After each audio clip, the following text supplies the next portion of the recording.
Hey guys, welcome back to our channel Newton's Hub, a complete place for learning. So guys, our environment की EVS की हमने competitive level के important points के लिए एक series startup की हुई है जिसमें कि मैंने अभी तक पार्ट 1 और पार्ट 2 को कंप्लीट किया है। ये वीडियो होने वाली है पार्ट 3 को लेकर के, जिसमें हम और भी कुछ अच्छे इंपॉर्टेंट पॉइंट्स का डिस्कशन करने जा रहे हैं। साथ ही मैं उनको डिटेल वाइज भी आपको समझाने की पूरी कोशिश करूंगा।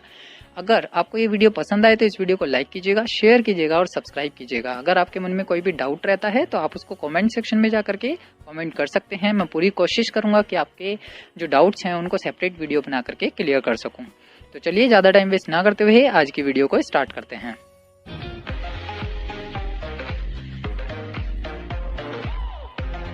The act of wild life conservation कब बना था? तो ये 1980 में सबसे पहले इंट्रोड्यूस हुआ था। ये बात आप लोग याद रखेंगे, बहुत अच्छा क्वेश्चन है जो कि हमारे आर एनवायरमेंट से ही रिलेटेड है। क्वेश्चन नंबर 2 इसमें है कि वन्य जीव संरक्षण सप्ताह का कब मनाया जाता है? The week of wild life animal conservation ना। वन्य जीव संरक्षण का मतलब क्या हुआ कि जो जंगली जीव हैं, जंगली जीव जंतु हैं, पशु पक्षी हैं, उनका संरक्षण का जो दिन, उनका जो संरक्षण का वीक है उसको कब मनाया जाता है? अक्टूबर फर्स्ट वीक में, अक्टूबर के प्रथम सप्ताह में उसको बनाया जाता है। प्रश्न नंबर 3 इसमें है कि भारतीय गण अनुसंधान संस्थान स्थित है। भारतीय गण अनुसंधान मतलब कि जो इंडियन शुगर केन सेंटर है वो बेसिकली कहाँ पर सिचुएट है? उसका ऑफिस दैट इज लखनऊ, वो लखनऊ में स्थित है। देखिए, ये जो वन्य संरक्षण अधिनियम है के अंदर पर्टिकुलरली आप नाम से समझ गए हैं कि इसमें हम वन्य जीवन यानी कि जो हमारे फॉरेस्ट कंजर्वेशन की है उसका एक एक्ट था, the act of forest conservation है ना, जो कि 1980 में आया था। वन्य जीव संरक्षण सप्ताह का मतलब एक पर्टिकुलर 7 डेज के लिए वन्य जीवों को कंजर्व करने की कोशिश की गई थी। कंजर्व करने का एक रूल यानी एक एक्ट लागू किया गया था जिसको वन्य जीव संरक्षण सप्ताह के नाम से जाना जाता है। अगर भारतीय गण अनुसंधान संस्थान की मैं थोड़ी सी आपको डिटेल देने की कोशिश करूं तो इसका इंग्लिश में एक शॉर्ट फॉर्म होती है IISR यानी कि Indian Institute of Sugar Cane Research Centre. IISR centre के नाम से ये क्वेश्चन पूछा जा सकता है। Indian Institute of Sugar Cane Research Centre, जो कि कहाँ पर स्थित है? लखनऊ में स्थित है। इसकी जो स्थापना हुई थी वो 1952 ईस्वी में। सबसे पहले जो इसको स्थापित किया गया था, एस्टेब्लिशमेंट की हम बात कर रहे हैं, सन 1952 ईस्वी में इसका एस्टेब्लिशमेंट किया गया था। एस्टेब्लिशमेंट किसके द्वारा किया गया? देखिए, 1952 ईस्वी में एक तत्कालीन भारतीय केंद्रीय गन्ना समिति थी। 1952 ईस्वी में एक तत्कालीन भारतीय केंद्रीय गन्ना समिति थी, यानी कि एक पर्टिकुलर एक शॉर्ट टाइम पीरियड के लिए उस समिति का संगठन हुआ था, उसको गठित की गई थी। तो 1952 ईस्वी में उस केंद्रीय गन्ना समिति ने ये डिसीजन लिया था कि इसका जो सेंटर है उसको लखनऊ में तैयार किया जाए, लखनऊ में उसके सेंटर को बनाया जाए। और इस भारतीय गन्ना अनुसंधान संस्थान यानी IISR का जो मोटो था, जो इनका मेन मोटिव था, इनका वो मोटो क्या था? अगर हम मोटो की बात करते हैं, इनका मोटो था कि उस टाइम पर पूरे देश के विभिन्न राज्यों में गन्ना की जो फसल है ना, गन्ने की फसल के अनुसंधान कार्य को बढ़ाना, उसको प्रोन्नत करना और उसके कृषि के क्षेत्र में उसको प्रोत्साहन देना, क्योंकि उस टाइम पर गन्ना की खेती को इतना ज़्यादा बढ़ावा नहीं दिया जाता था। तो 1952 ईस्वी में IISR जो संगठन हमारा रहा है, Indian Institute of Sugar Cane Research Centre, जो कि लखनऊ में स्थित है, उन्होंने इसका एस्टेब्लिशमेंट किया था। और अगर मैं इसकी लोकेशन की बात करता हूँ, यहाँ से भी कुछ क्वेश्चंस बन सकते हैं कि एग्जाम में आपसे पूछ लिया जाए IISR कहाँ पर स्थित है और इसकी जो एग्जैक्ट लोकेशन है वो भी आपसे पूछा जा सकता है। अगर मैं बात करूँ IISR की लोकेशन की, यहाँ से भी आपके लिए एग्जामिनेशन में कुछ क्वेश्चंस बन सकते हैं कि आपसे इसकी एग्जैक्ट लोकेशन पूछ ली जाए। तो लोकेशन के लिए यहाँ पे आपको 4 बातें याद रखनी है। सबसे पहली जो चीज़ है कि जो IISR सेंटर है, Indian Institute of sugar research centre की हम जो बात कर रहे हैं, वो 4 बाग एक जगह है। 4 बाग रेलवे स्टेशन है लखनऊ का, जो कि बहुत जाना माना रेलवे स्टेशन है। यहाँ से 4.8 किलोमीटर की डिस्टेंस, और यहीं से ही एक बस स्टेशन का नाम है जो कि आलमबाग। आप सब लोग बहुत ज़्यादा फैमिलियर होंगे अगर आप लखनऊ कभी गए होंगे। तो आलमबाग बस स्टेशन से 8 किलोमीटर की डिस्टेंस तीसरी जो यहाँ से आती है चौधरी चरण सिंह हवाई अड्डा। चौधरी चरण सिंह हवाई अड्डा से 12 किलोमीटर की डिस्टेंस पर ये है CCSA। तो CCSA का क्या मतलब हुआ? CCSA का मतलब हुआ चौधरी चरण सिंह एयरपोर्ट। CCSA से 12 किलोमीटर की डिस्टेंस पर ये सिचुएट है। चौथी जो डिस्टेंस काउंट की जाती है, मेजर की जाती है, जहाँ से क्वेश्चन बन जाता है, दैट इज दिल्ली, है ना। दिल्ली से अगर मैं बात करता हूँ, दिल्ली से 500 किलोमीटर की डिस्टेंस पर, 500 किलोमीटर की डिस्टेंस पर राय बरेली रोड पर ये सेंटर स्थित है। तो मैंने आपको यहाँ पे 4 लोकेशन यानी 4 डिस्टेंसेस बताई हैं जहाँ से हम इसे लोकेट करते हैं। पहली चीज़ जो चारबाग रेलवे स्टेशन है लखनऊ का, वहाँ से 4.8 किलोमीटर की डिस्टेंस पर। दूसरा है आलमबाग बस स्टेशन जो कि लखनऊ में है, वहाँ से 8 किलोमीटर की डिस्टेंस पर। तीसरा है चौधरी चरण सिंह हवाई अड्डा CCSA, वहाँ से 12 किलोमीटर की डिस्टेंस पर। और चौथा है दिल्ली से लगभग 500 किलोमीटर की डिस्टेंस पर रायबरेली रोड पर IISR का जो सेंटर है वो सिचुएट है। तो ये जो क्वेश्चन है यहाँ से एग्जामिनेशन में पूछे जाने की बहुत ज़्यादा अच्छी संभावना होती है।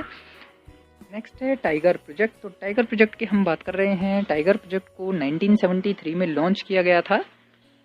टाइगर प्रोजेक्ट के बारे में मैं आप लोगों को थोड़ा सा बता देता हूँ। एक नाम है टाइगर प्रोजेक्ट के लिए, एक पर्टिकुलर लोगो से हम इसको पहचानते हैं। अगर कहीं पर आपको ये लोगो दिखाई देता है, जो कि आपको मैंने राइट साइड पर मेंशन कर दिया है, NT national tiger conservation authority, NTCA इसकी फुल फॉर्म है। अगर आपको कहीं पर ये लोगो देखने के लिए मिलता है तो आप तुरंत समझ जाइएगा कि ये टाइगर प्रोजेक्ट का लोगो है, जो कि 1973 में इंडियन गवर्नमेंट के द्वारा लॉन्च किया गया था। 1973 में जो इंडियन गवर्नमेंट थी उस टाइम पर जो हमारी प्राइम मिनिस्टर थी वो थी इंदिरा गांधी जी। इंदिरा गांधी जी के टेन्योर में, इंदिरा गांधी जी के टाइम पीरियड में इस प्रोजेक्ट को लॉन्च किया गया था। और इसके जो फर्स्ट डायरेक्टर थे, अगर मैं डायरेक्टर की बात करता हूँ, देखिए क्वेश्चन में एग्जामिनेशन में कई बार पूछ लिया जाता है कि टाइगर प्रोजेक्ट के जो फर्स्ट डायरेक्टर थे उनका नाम क्या था। उनका नाम था कैलाश संखला। तो आप लोग ये याद रखेंगे, कैलाश संखला। कैलाश संखला was the first director of tiger जो प्रोजेक्ट था। इस प्रोजेक्ट का जो मेन एम था, यहाँ से भी क्वेश्चन पूछ लिया जाता है कि what is the aim of tiger project. इस प्रोजेक्ट का जो मेन एम था वो आप लोगों ने सुना होगा उस टाइम पर, एक बंगाल या बंगाल टाइगर के नाम से बहुत ज़्यादा एक कथा या मैं कहूँगा कहानी प्रचलित थी। इस प्रोजेक्ट का मेन एम ये था कि बंगाल टाइगर्स जितने भी थे उनको कंजर्व किया जाए, उनको as a breeding nuclei conserve करके रखा जाए, ताकि उनको ऑल ओवर दी इंडिया अलग अलग स्टेट्स में एज अ डिस्ट्रीब्यूशन भेजा जाए।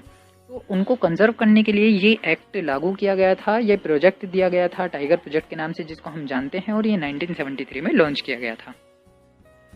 उनको विश्व पर्यावरण दिवस के सम्मेलन में और कब घोषित किया गया? तो सबसे पहले हम ये बताएंगे कि किस सम्मेलन में विश्व पर्यावरण दिवस को जगह दी गई।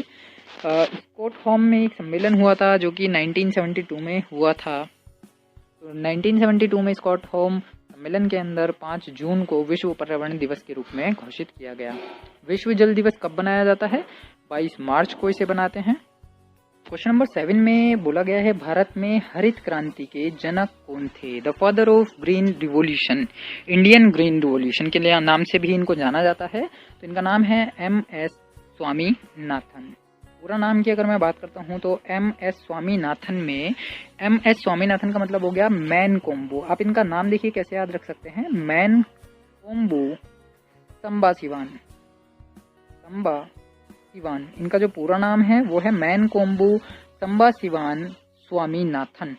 इनको father of Indian green revolution के नाम से भी जाना जाता है। तो चलिए, जब हमने इनके नाम की बात कही है तो मैं आपको बता देता हूँ, इनका जो जन्म था वो 7 अगस्त 1925 ईस्वी में, 7 अगस्त 1925 ईस्वी में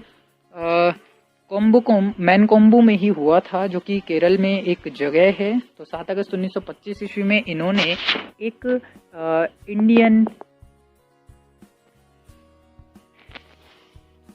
इंडियन जेनेटिक्स के घर में जन्म लिया था, जिनका इंडिया की ग्रीन रिवॉल्यूशन में एक बहुत अहम योगदान रहा था। तो साथ ही मैं आप लोगों को बता देता हूँ कि जो MS स्वामीनाथन थे वो किस लिए चाल चलन में थे, किस लिए इनको इनके नाम से इतना जाना जाता था। इन्होंने एक फाउंडेशन को फाउंड किया था उस फाउंडेशन का नाम क्या था? उस फाउंडेशन के नाम के लिए यहाँ से क्वेश्चन आ जाता है कि MS स्वामीनाथन ने जो फाउंडेशन फाउंड की थी उसका नाम था MS स्वामीनाथन रिसर्च फाउंडेशन। तो इन्हीं के नाम से उस फाउंडेशन का नाम पड़ा था MS स्वामीनाथन रिसर्च फाउंडेशन।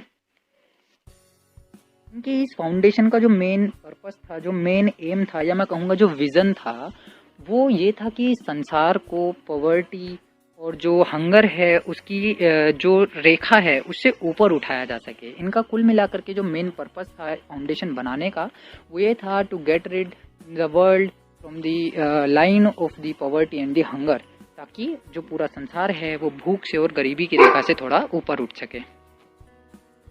सन 1972 से 1979 तक, ये आप ईयर को याद रखेंगे, यहाँ से अच्छा क्वेश्चन बन जाता है कि 1972 से 79 के बीच ये as a director general of Indian Council of Agricultural Research ICAR के डायरेक्टर जनरल की तरह भी इन्होंने काम किया था। 1972 से 1979 के बीच में Indian Council of Agricultural research के डायरेक्टर जनरल के पद पर इन्होंने काफ़ी भार संभाला और अपना बहुत ज़्यादा योगदान उसमें दिया। ईयर 79 से 1980 के बीच में, यानी कि पूरे एक साल तक इन्होंने मिनिस्ट्री ऑफ एग्रीकल्चरल में एज अ प्रिंसिपल सेक्रेटरी के पद पर भी कार्य किया। तो ये दो चीज़ें जो आप लोग बहुत अच्छे से याद रखेंगे। साथ ही मैं आप लोगों को अभी बताता हूँ कि इससे आगे का जो कार्यकाल इनका रहा है, उन्होंने किस किस पद पर कार्यभार संभाला था। 1982 से 1988 के बीच में, इस बीच में ये इंटरनेशनल राइस रिसर्च इंस्टीट्यूट के भी एज अ डायरेक्टर जनरल इन्होंने काम किया। 1982 से 88 के बीच में, जो आप लोग याद रखेंगे, IRRI international rice research institute के डायरेक्टर जनरल के पद पर इन्होंने अच्छा कार्यभार संभाला। और उसके जस्ट बाद ही 1988 में इनको international union for the conservation of nature and natural resources के प्रेसिडेंट के पद पर चुना गया। तो ये इनके कार्यकाल की कुछ ऐसी प्रस्तुतियां हैं जिन्होंने अपने कार्यकाल में, अपने जीवन काल में बहुत ही अहम योगदान दिया था भारत के लिए। और अगर मैं इनके अवार्ड्स की बात करूं तो इन्होंने अपने जीवन काल में 1961 से लेकर के 1989 के बीच बहुत सारे अवार्ड से इनको नवाजा भी गया है, जिसमें कि पद्म श्री, पद्म विभूषण, पद्म भूषण, इस टाइप के बहुत अच्छे अच्छे अवार्ड्स सम्मिलित हैं। तो गाइज, अगर आपको ये वीडियो पसंद आई हो, ये सारे पॉइंट्स आप लोगों को पसंद आए हों, अच्छे लगे हों, तो इस वीडियो को लाइक कीजिएगा, अपने फ्रेंड्स के साथ शेयर कीजिएगा। और अगर आप फर्स्ट टाइम इस चैनल पर आए हैं तो इस चैनल को सब्सक्राइब जरूर से कीजिएगा। और साथ ही उसके बराबर में बेल आइकन आपको मिलेगा, ऑल पर उसको प्रेस कर दीजिएगा, ताकि आपको आने वाली हर वीडियो का नोटिफिकेशन सबसे पहले मिलते रहे। मैं मिलूंगा आपसे नेक्स्ट वीडियो में नेक्स्ट कुछ इंपॉर्टेंट पॉइंट्स के साथ। तब तक के लिए आप लोग पढ़ते रहिए, बढ़ते रहिए। टाटा, बाय बाय, सत श्री अकाल, शब बखैर।